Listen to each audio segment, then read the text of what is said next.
does Advaita Vedanta recognize God or accept God? God means a God of religion, omniscient, omnipresent, omnipotent, all-powerful, everywhere. So, or is such a God a myth in Advaita Vedanta? So it's a standard question. What's the status of the old guy in... See, in Vedanta it can be an old guy, it can be the old lady, it can be young, and man, woman, without form, in all forms. Yes, so a direct question. Does Advaita Vedanta accept God? Yes. Yes, it does. But it is a very nuanced approach, which you must understand. This question is understandable. Why this question has been asked? This has been asked for more than 1,000 years. Ever since Shankaracharya wrote the Bhashyas, commentaries, actually explaining what the Upanishads mean from an Advaita perspective, the immediate attack was from two sides. The Buddhists, of course, but from the Hindus themselves. In Uttarakhand, sadhus put it humorously. The Hindus were shocked. They said, these fellows, non-dualists, are they Hindus at all? They will say in Hindi, Shiv ji ki aradhana karte ho? Do you worship Shiva? Do you accept Shivaratri or the worship the Divine Mother? Or do you go on pilgrimages? Do you go to temples? Do you take baths in holy rivers? Do you perform Shraddha and all the rituals of the of Hinduism? Are you Hindus at all or not? Very big question, doubtful guys. These guys are and the attacks, not only just common people, philosophers on the Hindu side. Prachanna Buddha. Shankaracharya is a crypto-Buddhist. The Buddhists rejected him and the Hindus also rejected him. So what was his answer to the Hindu side? His answer was that the sadhus in Uttarakhand put it nicely, Are Baba, hum sab mante hain. Yes, my dear fellow, we accept everything. We accept everything. We can take a dip in the holy Ganga, can go to the temple and worship. In fact, we can accept more than you can accept. We can accept Shiva and Vishnu and Kali, but we can also accept the God of the Christians or the Muslims, because we all see that they are all different forms and names of the same reality. So we accept it. So what is the conception of God in Advaita Vedanta? It is this. It is called Saguna Brahman, Brahman with qualities. What is Brahman without qualities? Attributeless Brahman. What is called apophatic in technical language, philosophical language. The path of not this, not this. The ultimate reality, which we sensed with that meditation on awareness, that is not an object. You cannot describe it in any term. But it's real. It's real. In fact, it is the only reality that there is. So, but that reality alone appears as the God of religion. So when you're talking about the God of religion, Advaita Vedanta calls it Saguna Brahman, with qualities. What qualities? Exactly the ones he mentioned. Omniscient, omnipotent, omnipresent, all-knowing, all present everywhere. Then all-powerful, all-loving, all-good. Ramanujacharya, in Vishishtadvaita, he has a phrase, Ananta Kalyana Gunagana, endless auspicious qualities. So does Advaita Vedanta accept it? Yes. Absolutely. And because it is ultimately attributeless, when it takes on attributes, it can have the attributes of Narayana, of Shiva, of the Divine Mother, or it can be Jehovah of the Jews, or the Allah of the Muslims, or the Father in heaven of Christian. It can be. The Advaita has no problem. So this is one side of it. How do we understand it? It's not very difficult. As we do the analysis on ourselves, I am not the body, not the mind, which we did, attuning the subject to the absolute. I am the awareness, existence, consciousness, bliss.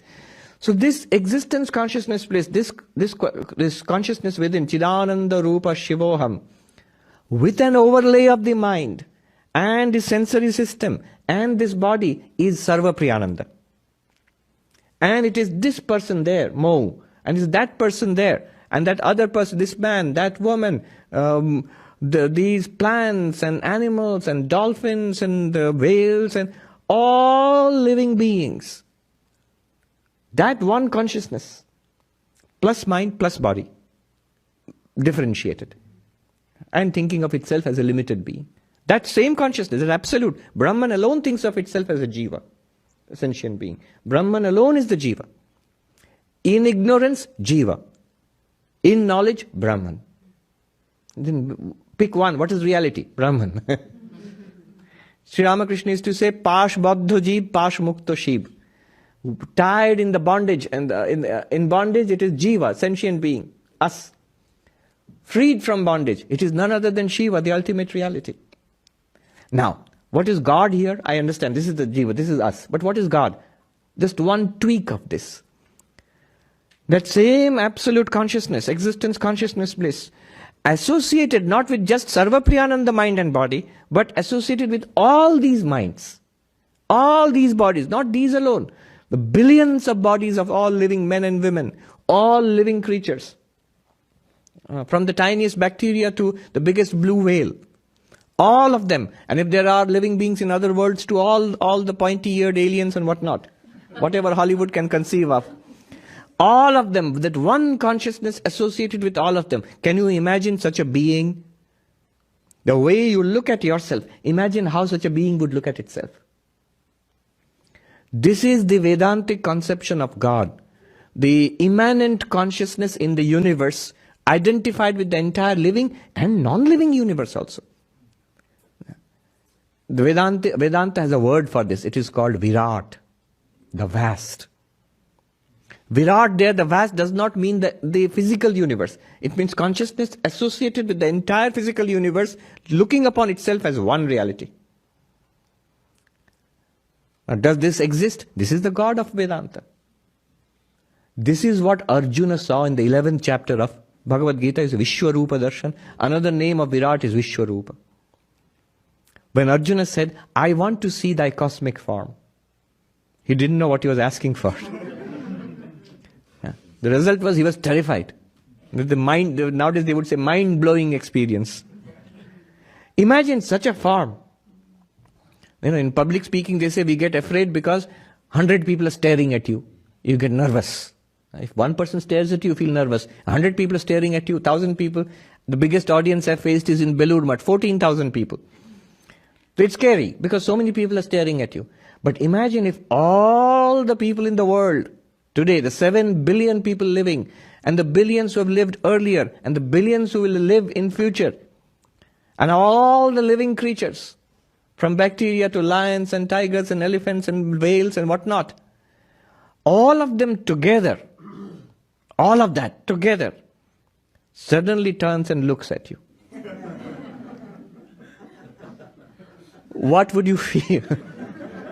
And I'm not making this up. When in the 11th chapter, when Arjuna sees this, the commentator says, what we all experience in slices of time and space, the life we are living, throughout our lives, all the food that we have eaten, all the people that we have met, all the places that we have visited, all the sensations we have had, seeing, hearing, smelling, touch. If all of that, in one time, not just one person, all persons, all experiences at one time, they suddenly burst forth in your consciousness. And as a person, not just an impersonal thing, as the whole thing as a person turns and looks down at you. Immediate reaction, Arjuna says, every hair in my body is standing on end. And the earth trembles at this experience. The earth doesn't tremble, but it's just that Arjuna feels like that. He sees this. What beautiful poetry. As if 1,000 suns were to rise in the sky together. One sun in the sky. As if 1,000 suns were to rise in the sky together. Oppenheimer, he quoted this verse when he saw the first atom bomb explosion. As if 1,000 suns rising in the sky together, I come as time, the destroyer of worlds. That's just one atom bomb. But imagine, so that is God in Vedanta.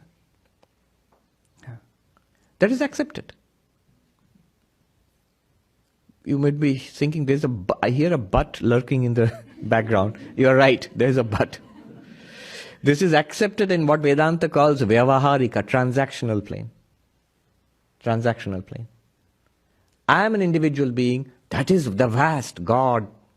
But beyond God and individual, beyond ocean and wave, there is one reality. The water, which is both ocean and wave, is one reality, one Nirguna Brahman, which is Saguna Brahman and Jiva. What Advaita Vedanta wants to teach is not just that personal devotion of you to that vastness. Rather, it is beyond that vastness and beyond your personality. There is one infinite, attributeless Brahman, impersonal reality. That's the only reality. That is what I am. So what Vedanta teaches, Aham Brahmasmi. I am Brahman. Which Brahman? Not God. Vedanta does not teach I am God. Vedanta teaches I am that impersonal absolute. Where there is no God, there is no individual. That is what is upsetting to the dualists. What do you mean no God?